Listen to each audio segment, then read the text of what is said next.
ये वीडियो आपके लिए बहुत ही महत्वपूर्ण साबित हो सकती है। हाय, मैं रवि और आपका स्वागत है हमारे यूट्यूब चैनल के अंदर Ravi ji life management skill. आज का मेरा टॉपिक है डर के आगे जीत। ये वर्ड तो आपने बहुत बार सुना होगा, ऋतिक जी के एड में भी देखते हैं। आप देखते हैं कोई ड्यू पीते हैं और बड़े सारे प्रॉब्लम्स को फेस करना स्टार्ट कर देते हैं। तो आपको कुछ ऐसा नहीं करना है कि ड्यू पी के प्रॉब्लम फेस करना स्टार्ट कर देना है, कहीं बाइक उड़ाना स्टार्ट कर देना है, ऐसा कुछ नहीं करना है। ये एड से हमें कोई मतलब नहीं है। हमें मतलब है उस पावरफुल वर्ड से जो इस एड के अंदर में लिया गया है, डर के आगे जीत। इसका मतलब समझते हैं? डर के आगे जीत का क्या मतलब होता है, क्या आप समझते हैं?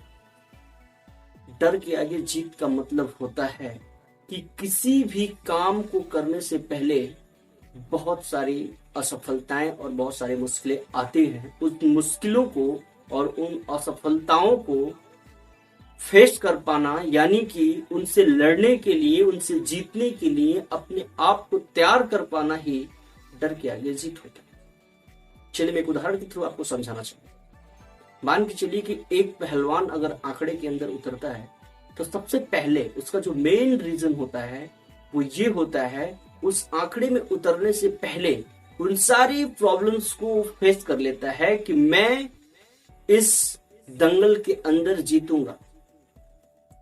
अगर उस दंगल के अंदर जीतता है तो भी और नहीं जीतता है तो भी वो उन सभी डर से, उन सभी बातों से, क्या कहेंगे लोग, अगर वो बंदा हार जाता है तो लोग क्या कहेंगे, वो अगर हारता है तो उसकी छवि क्या होगी, इन सारी चीजों से वो बंदा जीत लेता है, अपने आप को उससे लड़ने के लिए तैयार कर लेता है।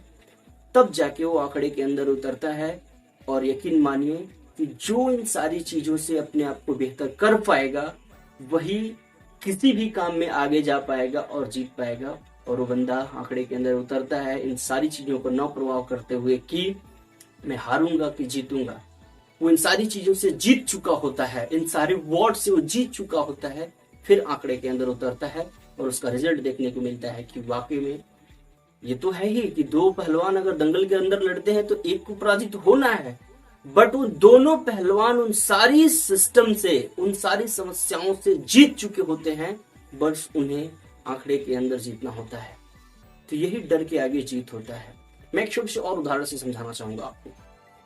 अगर हम कोई बिजनेस करते हैं तो बिजनेस के अंदर अगर मान के चलिए कि 5 लाख 10 लाख लगा के इन्वेस्टमेंट करके बिजनेस करना है, तो सबसे पहले आता क्या है, सबसे पहले प्रॉब्लम्स क्रिएट होती है कि कहीं इस बिजनेस के अंदर लॉस हो गया तो, कहीं इस बिजनेस के अंदर मेरा काम नहीं चल पाया तो, कहीं मेरे बिजनेस में आपातकालीन कोई घटना हो गया तो, कहीं मेरे बिजनेस के अंदर चोरी हो गया तो। यानी कि कोई भी बिजनेस क्रिएटर के पास सबसे पहले ये समस्याएं आती हैं। इन समस्याओं से जीत जो जाता है वही बिजनेस में इन्वेस्टमेंट कर पाता है, वही बिजनेस के अंदर पैसा लगा पाता है, वही बिजनेस के अंदर काम कर पाता है। यानी कि दुनिया के अंदर आप जो कुछ भी करना चाहते हैं, जो कुछ भी पाना चाहते हैं, जो भी बड़ा कोई असफलता को लेना चाहते हैं, उसके पहले कुछ असफलताएं आएंगी, कुछ चुनौतियां आएंगी, कुछ समस्याएं आएंगी। उन समस्याओं को जीत पाना ही डर के आगे जीत होता है। उस पावरफुल वर्ड का ये मतलब होता है कि आप अपने आप को पहले उस तरह से तैयार कर पाते हैं, फिर जाके आप काम करते हैं, और वही डर के आगे जीत होता है। डर अनेक प्रकार के होते हैं, बड़ी सारी चीजों का डर होता है, लेकिन हम सबसे पहले ये जानते हैं कि प्राकृतिक तौर पे मनुष्य को शरीर के साथ कौन कौन सा डर मिलता है। जब एक शिशु पैदा होता है तो उसके पास कौन कौन सा डर होता है? उसके पास बस वनली फॉर वन 2 डर होता है, और उस डर का नाम है, पहला जो डर होता है उसे ऊंचाइयों का डर होता है, और दूसरा आवाज का डर होता है।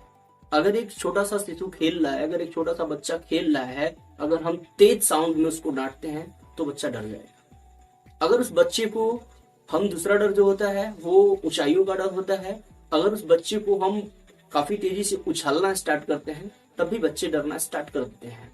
यानी कि मानव जीवन के अंदर जो प्राकृतिक तौर पे जो 2 डर मिलते हैं, ये एक साउंड का डर होता है, एक ऊंचाई का डर होता है। बाकी जितने डर होते हैं जैसे जैसे बच्चा बड़ा होता चला जाता है उस प्रकार से उस डर को प्रकट किया जाता है।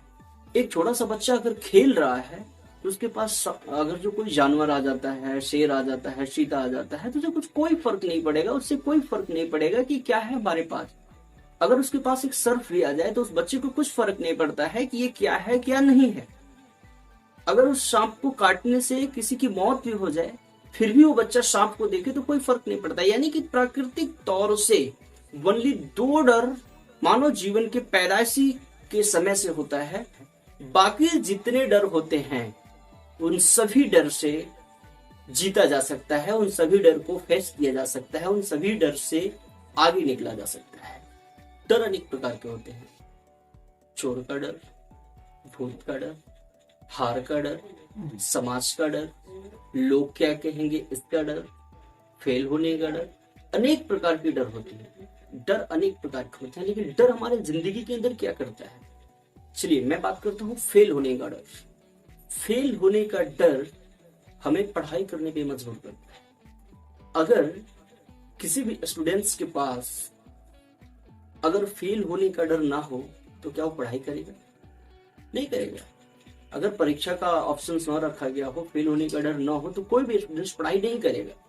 लेकिन फेल होने का डर ही हमें पढ़ाई करने पे मजबूर करता है। डर हमारी सुरक्षा को मजबूत बनाता है। जैसे मान के चलिए परमाणु बम का डर। परमाणु बम का जब आविष्कार हुआ होगा किसी एक देश के पास तो उसका डर पूरे देश के पास आया होगा और ये डर ही सभी देशों को परमाणु परीक्षण करने के लिए प्रेरित किया। और उसी डर की वजह से, उसी परमाणु के डर की वजह से सभी देश के साइंटिस्ट ने परमाणु परीक्षण किया और परमाणु बम का निर्माण करके सबके पास आज परमाणु बम है। वो उनकी सुरक्षा को, यानी कि डर हमें संभलने पे, हमें अपनी ताकत को मजबूत करने पे मजबूर करता है। डर हमें प्रिपेयर करता है, डर हमें तैयार करता है। और जो डर के वजह से अपने आप को मजबूत करता है वही जीतता है। डर आपकी प्रैक्टिस को मजबूत करता है। आखिर रीजन क्या है कि हर देश की सुरक्षा बल, आर्मी सुबह 4 बजे उठ के प्रैक्टिस करना स्टार्ट करती है? क्या रीजन है? ऐसा भी तो हो सकता था कि आर्मी में भर्ती लोग हो गए, जिस प्रकार से सभी लोग नॉर्मल जिंदगी जी रहे हैं उसी प्रकार से सभी लोग नॉर्मल जिंदगी जिए और नॉर्मल जिंदगी जीने के बाद जब युद्ध होगा तो देखा जाएगा। ऐसा कुछ नहीं। वो देश को हार से बचाने का जो डर है वही डर सुरक्षा बल को, सेना को मजबूत करता है पर डे प्रैक्टिस करने पे कि देश के विपक्षी देश से कभी भी युद्ध हो सकता है। इसके लिए हमें तैयार रहने की जरूरत है। यानी कि डर हमें सचेत रखता है, डर हमें एक्टिव रखता है, डर हमें हमारी प्रैक्टिस को बनाए रखता है और डर की वजह से ही हम अपने आप को तैयार कर पाते हैं।